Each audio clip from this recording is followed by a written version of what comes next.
Kalau dengan Sanana Gusmao, itu beberapa kali saya ketemu dalam pertempuran di hutan. Nah, pada saat itu akhirnya mereka terkepung. Awal pertempuran terjadi antara batalion marinir yang ada di sebelah kiri batalion saya, batalion 744, dengan kelompoknya Sanana. Terus kelompoknya Sanana melarikan ke depan batalion saya gitu kan. Terjadi pertempuran juga dengan batalion saya, tapi tidak lama. Nah, hanya di antara mereka, saya dapat juga senjatanya dari mereka yang kita rampas. Ada beberapa mereka yang mati gitu kan. Lalu mereka lari ke sebelah kanan. Di sebelah kanan ini ada batalion 713. Komandan batalionnya namanya Mayor Wiranto, masih mayor ya. Akhirnya kita pasang ini kan, kita buat letter U gitu. Besoknya ketika terjadi lagi pertempuran dengan batalionnya Wiranto, lanjutan itu, mereka lari ke arah saya. Dan kebetulan persis masuk ke perangkap kita. Nah, Sanana termasuk di situ, yang masuk ke perangkap di situ pada saat itu. Banyak di antara mereka yang meninggal, yang ada juga yang menyerah, 23 orang kalau nggak salah. Nah, Sanana pada saat itu tidak diketahui. Saya ngobrol dengan Sanana, Pak Sanana masih ingat nggak operasi Kikis? Waktu itu bagaimana Anda bisa lolos, saya tanya. Beliau cerita bahwa beliau dengan 3 orang masuk ke dalam rumpun bambu yang penuh duri apa segala gitu. Jam tangan, senjata, apalagi beliau tinggalin gitu, lempar gitu, supaya tidak terdeteksi oleh metal detektor ini. Nah, sampai kita berangkat melanjutkan gerakan. Dia tetap di situ? Tetap di situ. Hanya bekal 1 botol air minum dengan ada jagung tumbuk, itu mereka sebut sebagai batar ud gitu kan. Nah, setelah kita bergerak, lihat dia suruh anggotanya keluar, melihat malam-malam gitu aman, akhirnya mereka keluar lari.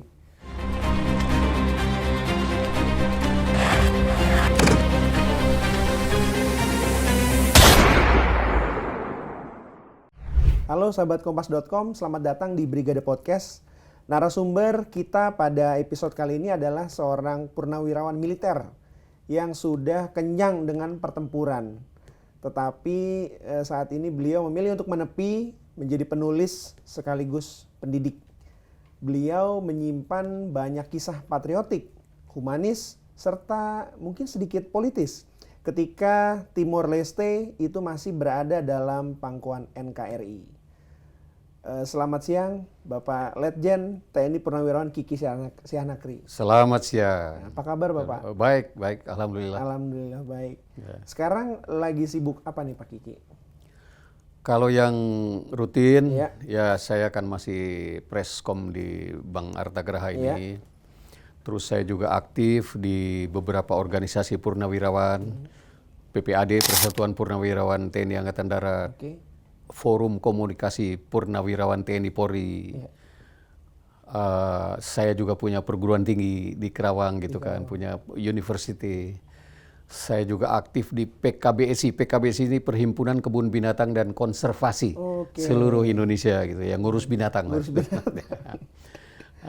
Saya juga jadi Ketua Dewan Pakar di FKPPI, Forum Komunikasi Putra Putri Purnawirawan TNI Polri ya. Ya itu kesibukan di situ aja, sekitar situ gitu ya. Pak, tapi yang mau saya tanya ke Pak Kiki itu pengalaman Pak Kiki itu mungkin tahun 70-an lah ya. Ketika pada saat itu Bapak sekarang masih gagah, cuma dulu pasti nggak kalah gagah. Waktu menjadi perwira muda di Timur ya Pak. Ya. Kok bisa Pak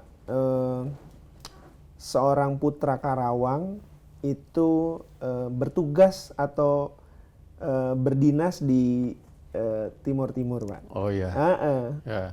Tapi sebelumnya saya koreksi dulu sedikit. Tadi ada kata-kata kenyang pertempuran. Mungkin terlalu bombastis ya. Terlalu bombastis ya. Punya pengalaman pengalaman pertempuran. Gitu. Pak Kiki humble sekali ini.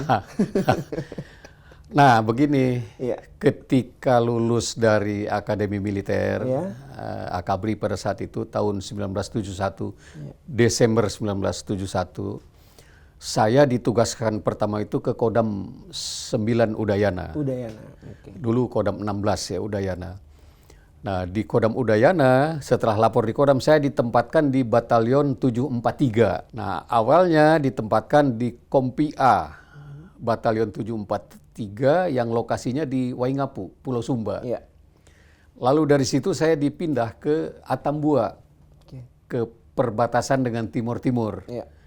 Nah, di Atambua saya menjadi awalnya komandan Koramil di sana dan Ramil di perbatasan, terus menjadi perwira seksi operasi di Kodim kemudian gitu kan. Nah, memang jadi kenapa saya bertugas, saya bersinggungan dengan masalah Timur-Timur, ya memang penugasan saya seperti itu.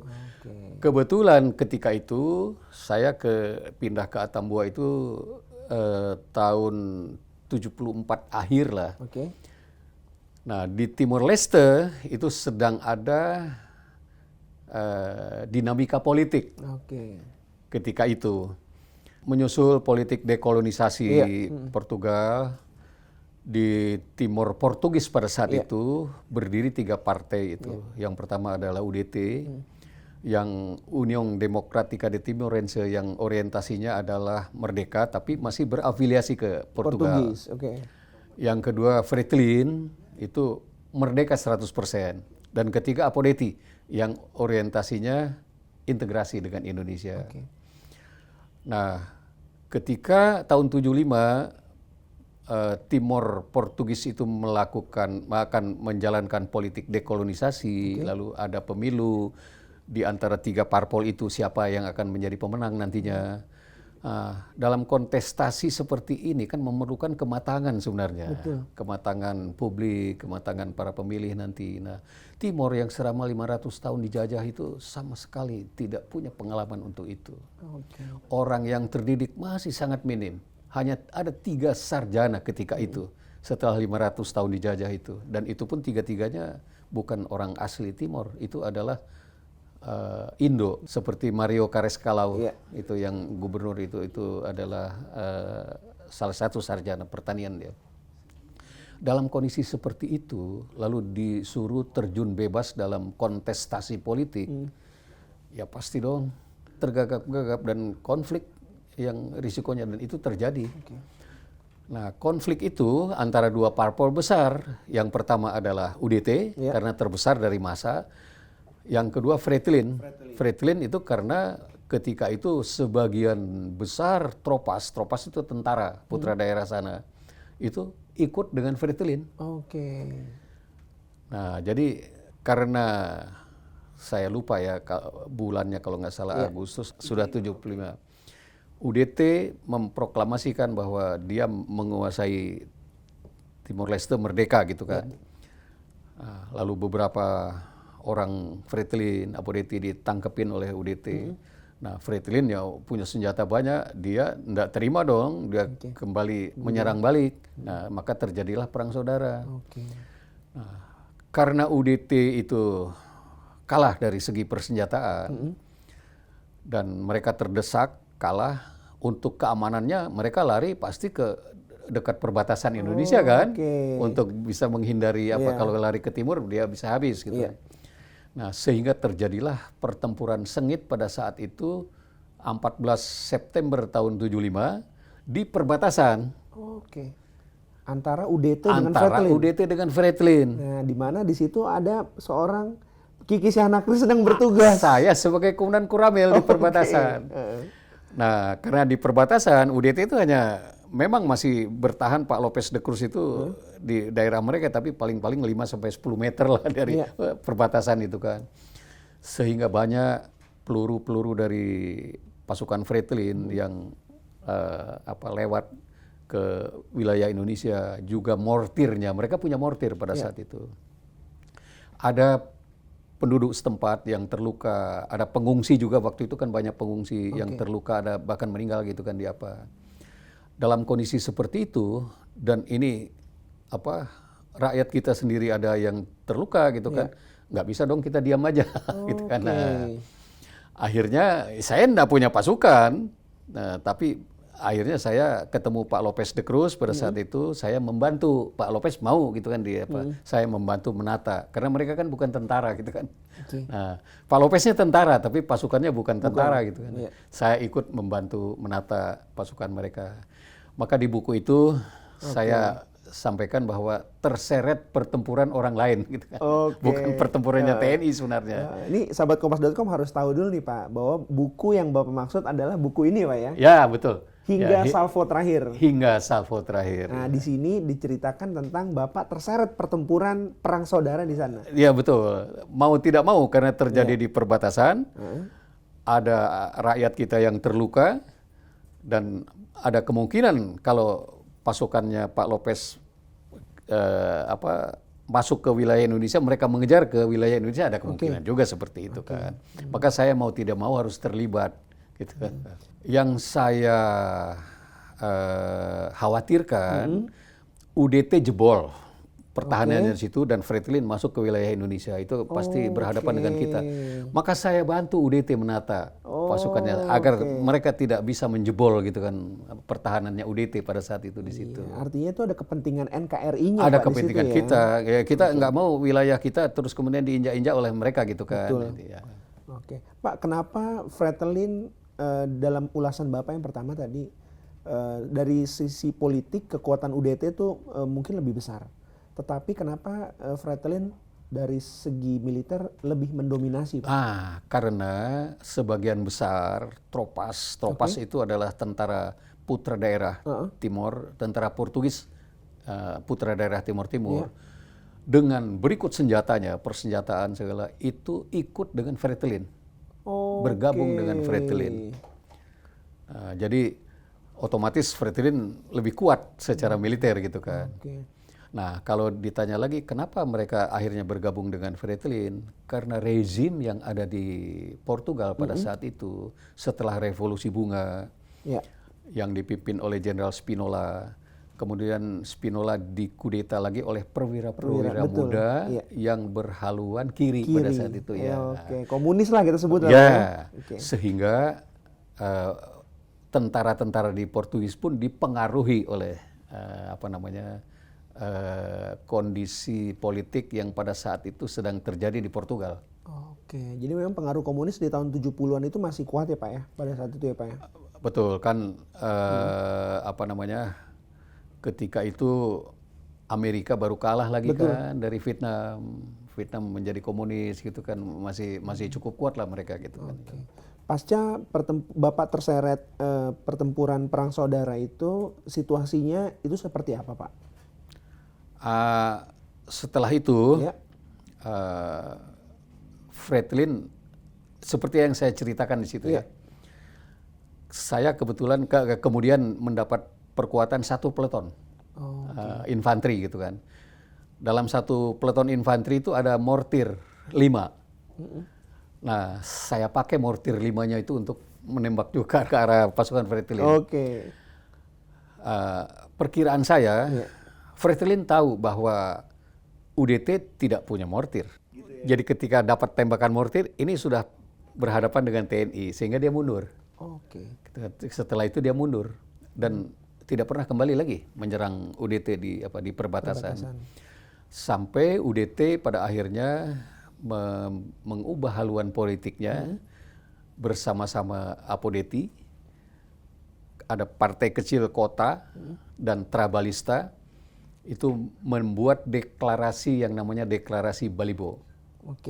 Jadi semua itu akhirnya ingin bergabung dengan Indonesia. Integrasi dengan Indonesia gitu kan, lewat Deklarasi Balibo itu. Tahun 76 ya Pak kalau nggak salah, Timor Leste itu bergabung ke NKRI ya Pak ya? Juni 76 ya, resminya seperti itu ya. Pada saat bergabung itu apakah ada gejolak Pak di akar rumput Pak? Kalau ketika itu, Fretilin kan masih tetap melakukan perlawanan. Jadi gejolak masih ada tetap untuk menentang integrasi itu. Cuma di akar rumput ketika itu, ketika itu diadakan referendum ya, saya kira 50-50. Jadi mungkin yang mendukung integrasi dengan yang mendukung Berdiri sendiri. tidak setuju integrasi itu mungkin 50-50 lah. Kenapa? Karena UDT itu kan basically dia tidak integrasi dan masanya paling besar UDT gitu kan. Lalu kemudian gereja Katolik di Timur Timur itu kebanyakan mendukung UDT. Oke. Lalu di sana kan banyak juga tokoh-tokoh adat. Iya. Tokoh-tokoh adat, raja-raja itu juga sebagian besar mendukung UDT. Nah, akan tetapi masyarakat di sana sangat tidak suka Fretilin ketika itu ya. Sangat tidak suka Fretilin karena mungkin orang tuanya dibunuh apa segala itu kakaknya. Nah, sehingga akhirnya yang mendukung integrasi juga cukup banyak pada saat itu. Nah, itulah perkiraan saya ketika itu kalau diadakan referendum integrasi atau enggak pada saat itu kira-kira 50-50 lah. 50. Tapi untungnya mereka memilih untuk integrasi ke Indonesia ya pada saat itu ya. Tidak ada pilihan lain buat mereka barangkali ya ketika itu. Setelah 76 berintegrasi kan seperti saya katakan tadi yang tidak setuju dengan integrasi juga masih cukup besar dan itu adalah antara lain gereja Katolik misalnya di situ gitu kan, pengaruhnya cukup besar, adat pengaruhnya cukup besar. Sehingga ketika itu untuk melakukan istilahnya kita pembinaan teritorial itu mendapatkan tantangan yang cukup besar sekali. Nah, jadi masyarakat di situ yang 90% beragama Katolik pasti juga sangat mengikuti petunjuk-petunjuk arahan-arahan gereja kan. Nah, juga adat yang masih sangat kuat di situ. Nah, ini tantangan besar buat kita untuk memperkuat jiwa integrasi mereka. Itu menjadi sangat tantangan yang sangat cukup besar gitu kan. Nah, itulah barangkali ya tantangan buat kita pada saat itu. Dan pada akhirnya ketika terjadi referendum 99, nah ternyata kita kalah pada akhirnya gitu kan pada saat itu. Nah, ada banyak evaluasi kenapa terjadi itu saya ceritakan juga di dalam buku itu kan. Iya, jadi sahabat kompas.com harus mendapatkan buku hingga salvo terakhir ini Pak ya. Oke, Pak, dalam sebuah peristiwa Pak, Bapak juga, kalau nggak salah ada juga dalam buku ini, itu Bapak bertemu dengan Sanana Gusmao dan Uskup Belo. Jadi dua nama itu diceritakan dalam buku ini. Bisa Bapak ceritakan nggak? Pertemuan apa itu dan apa dampaknya pertemuan itu? Ya, kalau dengan Uskup Belo, itu sejak saya kan pernah juga sebelum jajak pendapat itu saya pernah menjadi komandan Korem di sana. Dan Uskup Belo pada saat itu sebagai pimpinan diosis di sana, sebagai uskup di sana. Ya otomatis beliau adalah tokoh agama yang sangat berpengaruh, saya komandan Korem, pastilah ada hubungan apa gitu kan, jalinan hubungan. Harus, karena bagaimanapun beliau adalah tokoh gitu kan. Dan kebetulan nih Uskup Belo itu juga sebenarnya kalau silsilahnya beliau itu berasal dari keluarga Apodeti. Nah, hanya saja sebagai tokoh agama, beliau tokoh agama apapun saya kira pasti tidak akan setuju dengan kekerasan. Nah, jadi dan namanya saja ada operasi militer, ada perang, pasti ada kekerasan-kekerasan gitu di sana. Dan itu beliau protes keras terhadap kekerasan itu. Nah, ketika saya menjadi komandan Korem di sana, ya sebelumnya saya wakil komandan Korem, komandan Korem Pak Joni Lumintang. Nah, ketika itu Pak Joni Lumintang masih komandan Korem, saya wakilnya. Itu kita menyadari betul pentingnya TNI di sana menghormati hak asasi manusia. Implementasi HAM di dalam konflik bersenjata itu diatur dalam hukum humaniter. Nah, sehingga kita pada saat itu minta bantuan ICRC, Palang Merah Internasional, untuk mempromosikan hukum humaniter di kalangan TNI di sini. Uskup Belo tahu itu. Nah, sehingga dia memberi penghargaan atas upaya itu. Nah, lalu kemudian timbul hubungan baik antara saya sama beliau dengan Uskup Belo gitu kan, karena dia tahu bahwa kami juga setiap ada kekerasan apapun kita selesaikan secara hukum gitu, dan beliau tahu gitu. Nah, itu dengan Uskup Belo. Nah, ketika saya menjadi Komandan Korem, Wakil Komandan Korem. Kalau dengan Sanana Gusmao, itu beberapa kali saya ketemu dalam pertempuran di hutan. Gitu. Nah, pertempuran di hutan. Ya, seperti dalam operasi Kikis. Iya.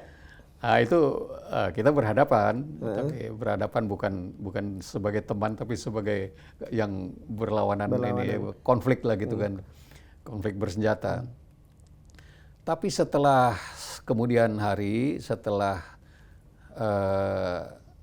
mereka memenangkan referendum, lalu kemudian dari sejak sebelum merdeka, tapi sudah memenangkan referendum, saya Pangdam Udayana. Beberapa kali saya ketemu dengan Sanana Gusmao, antara lain di Dili, saya ketemu dengan beliau. Waktu itu ada monthly meeting kan, antara kita TNI dengan Intervet. Nah, saya ke Dili dalam rangka monthly meeting, Sanana mendatangi saya, hadir, kita ngobrol-ngobrol. Tapi ketika ketemu di Dili itu sudah tidak ada lagi sekat-sekat apa, sudah seperti teman lah pada saat itu ya. Saya juga nggak tahu bagaimana ininya bisa cair seperti itu. Nah, setelah itu beberapa kali saya ketemu beliau. Pak, tapi saya penasaran nih Pak, peristiwa Kikis yang tadi Pak Kiki sampaikan nih Pak, itu mungkin Bapak bisa menggambarkan bagaimana pertempuran Bapak dengan kelompok Bapak dengan kelompoknya Sanana di tengah hutan itu. Ya. Jadi operasi Kikis pada saat itu adalah model operasi yang dibuat oleh Korem. Waktu itu kan pimpinan operasi Korem ya. Dan remnya Pak Sahala Raja Gugu pada saat itu. Jadi operasi pengepungan. 2 tempat yang diperkirakan kelompoknya Sanana ada di situ. Pertama adalah Gunung Matabian. Itu Kikis 1. Dikepung oleh, kalau nggak salah ada 30-an batalion pada saat itu yang mengepung. Di Matabian kosong. Nah, Kikis 2 di Gunung Aitana. Nah, di Gunung Aitana ini saya pada saat itu sudah bergabung dengan batalion 744. Batalion Putra Daerah. 90% anggotanya putra daerah Timur-Timur. Nah, di dalam operasi Kikis yang kedua inilah terjadi pertempuran. Karena Sanana ada di situ, rupanya juga mereka sedang rapat. Jadi banyak kelompok dari timur bagian timur, dari mana kebetulan sedang berada di sana, di daerah itu. Nah, pada saat itu akhirnya mereka terkepung. Jadi ceritanya awal pertempuran terjadi antara batalion marinir yang ada di sebelah kiri batalion saya, batalion 744, dengan kelompoknya Sanana. Terjadi pertempuran, terus kelompoknya Sanana melarikan ke depan batalion saya gitu kan. Terjadi pertempuran juga dengan batalion saya, tapi tidak lama. Hanya di antara mereka, saya dapat juga senjatanya dari mereka yang kita rampas. Ada beberapa mereka yang mati gitu kan. Lalu mereka lari ke sebelah kanan. Di sebelah kanan ini ada batalion 713. Komandan batalionnya namanya Mayor Wiranto. Masih Mayor ya, Pak Wiranto ya.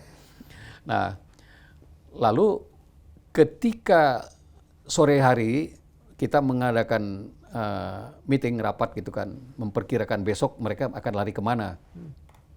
Karena anggota saya kebanyakan orang Timur-Timur yang tahu daerah, jadi mereka mengatakan, Pak, tidak mungkin mereka terus lari ke atas Gunung Aitana. Nah, karena sudah malam berhenti, besok tidak mungkin dia lari ke Gunung Aitana karena tidak ada makanan di situ. Logistik nggak ada. Logistik nggak ada.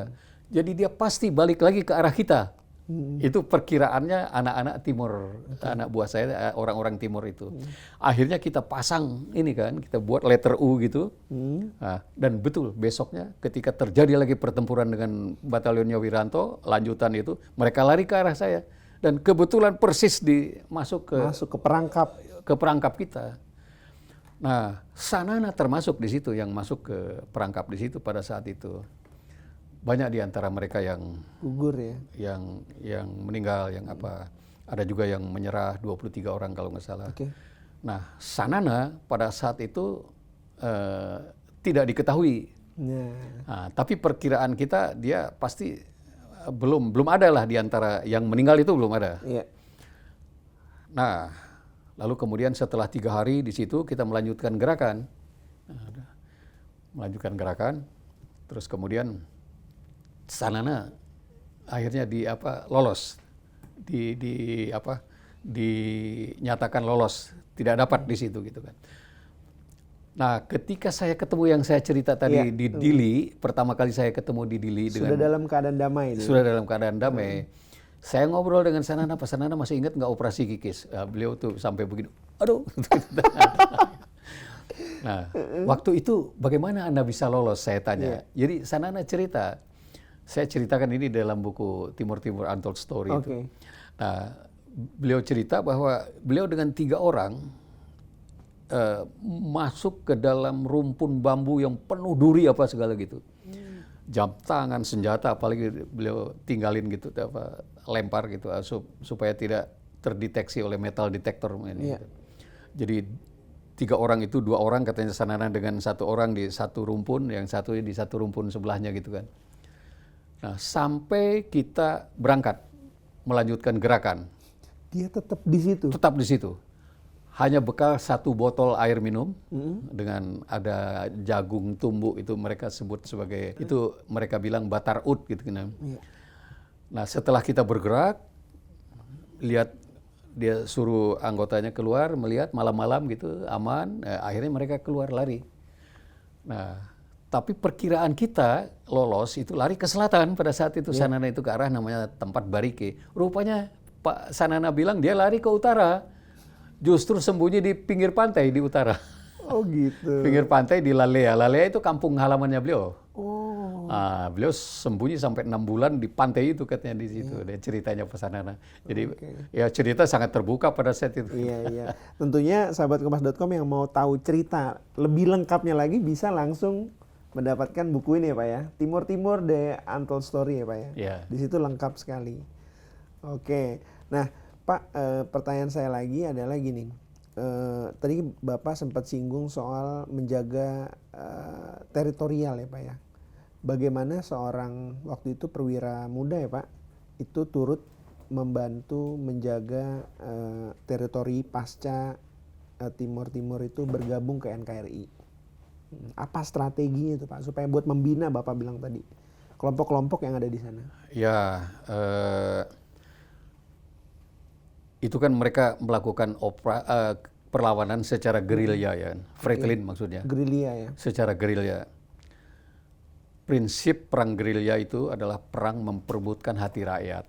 Oke, prinsipnya itu. Prinsipnya perang how to win the heart and mind of the people gitu kan dia apa. Nah, perang gerilya beda dengan perang konvensional. Kalau perang konvensional seperti biasa, hancurkan musuh. Mulai dari ekonominya, militernya, politiknya gitu kan gitu. Tapi perang gerilya justru bukan hancurkan, bangun. Nah, jadi yang dibangun apa? Ya ekonominya, kesehatannya, pendidikannya dari rakyat. Nah, sehingga dengan kemajuan itu diharapkan rakyat akan berpihak kepada kita gitu kan. Nah, rakyat akan sedikit demi sedikit meninggalkan dukungannya terhadap lawan kita. Nah, tapi ternyata dalam konteks pembinaan teritorial seperti itu, dalam rangka memperebutkan hati dan pikiran rakyat itu, ya boleh dibilang kita gagal pada saat itu di Timur-Timur. Nah, ternyata ya indikasinya yang paling utama adalah ketika referendum ya kita kalah gitu kan di situ. Nah, lalu kenapa kita gagal? Nah, yang pertama saya katakan tadi bahwa memang basically UDT dan apa itu gereja segala tidak berpihak kepada kita awalnya kan. Itu dasarnya itu ya. Ya, tapi ada satu hal lagi yang mungkin yang sangat prinsip ya. Ketika kita tahun 76 memberlakukan pemerintahan kita di sana, mulai dari gubernur, bupati, camat, desa. Nah, kita memberlakukan undang-undang pemerintahan desa sesuai dengan undang-undang kita, nomor berapa gitu lupa ya. Oke. Diseragamkan dengan daerah lainnya. Oke. Portugis pada saat itu di Timur Timur, pemerintahan kolonial Portugis, ada gubernur, administrador, bupati, chefe de posto, camat. Nah, dari camat ke bawah itu mereka gunakan struktur adat. Ada 4 tingkat struktur adat ya. Ada regulado, raja besar gitu kan. Suku, ada umafukun, ada 4 gitu ini. Nah, itu sudah berabad-abad sebenarnya eksis di masyarakat sana. Cukup ini raja-raja sana pengaruhnya sangat besar.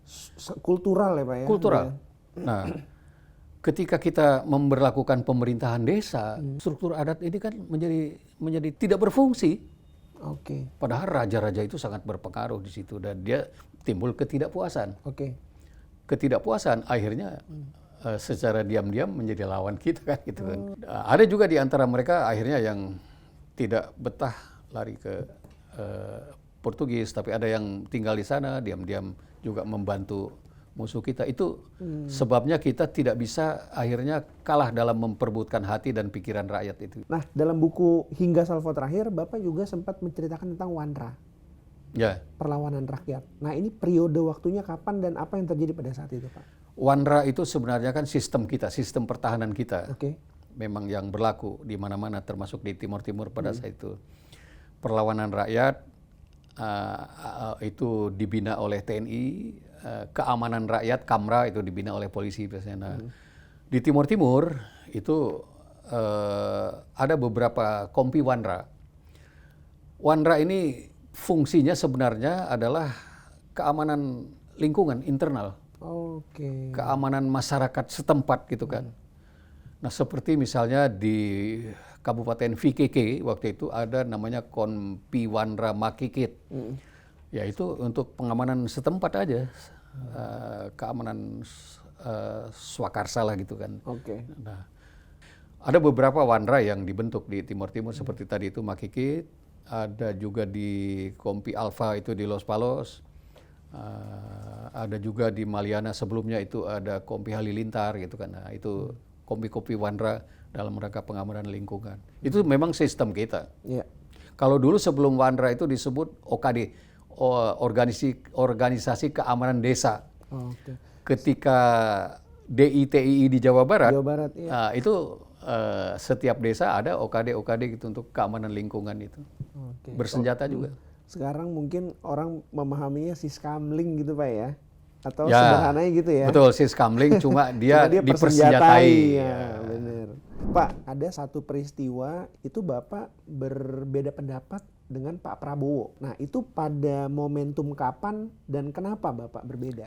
Jadi ceritanya, waktu itu saya Komandan Korem, Pak Prabowo itu Wakil Komandan Jenderal Kopassus. Oke. Masih kolonel, sama-sama kolonel. Kopassus memang sesuai dengan fungsi dan tugasnya dia membantu operasi militer. Saat itu Kopassus akan menggelar operasi Melati dalam rangka membantu operasi militer yang diselenggarakan oleh Korem di Timur Timur. Ada 9 kegiatan dalam operasi Melati pada saat itu. Iya. Dari 9 itu 8 kegiatan itu sangat membantu. Tapi satu ini itu saya tidak setuju. Satu itu adalah rencana membentuk massa tandingan. Karena pada saat itu tahun 95 itu sering terjadi demonstrasi. Ya. Sanana kan mulai tahun 85 itu mengubah titik berat perlawanan itu dari perlawanan bersenjata ke perlawanan politik. Iya. Dilakukan oleh jaringan-jaringan klandestin dalam bentuk demonstrasi. Bukan hanya di Timur, di Jakarta juga kan ada demo-demo Iya, itu gitu. iya, iya. Nah, dalam pemikirannya Pak Prabowo untuk menghadapi demonstrasi itu kalau dihadapi oleh TNI, oleh polisi itu nanti dikhawatirkan akan terjadi pelanggaran HAM. Maka harus dihadapi oleh massa juga. Dibuatlah massa tandingan. Tapi pemikiran saya ini sama aja kan mengadu orang sana. Ya, kita mengadu domba orang sana itulah secara basis saya tidak setuju gitu kan. Mengadu domba orang sana.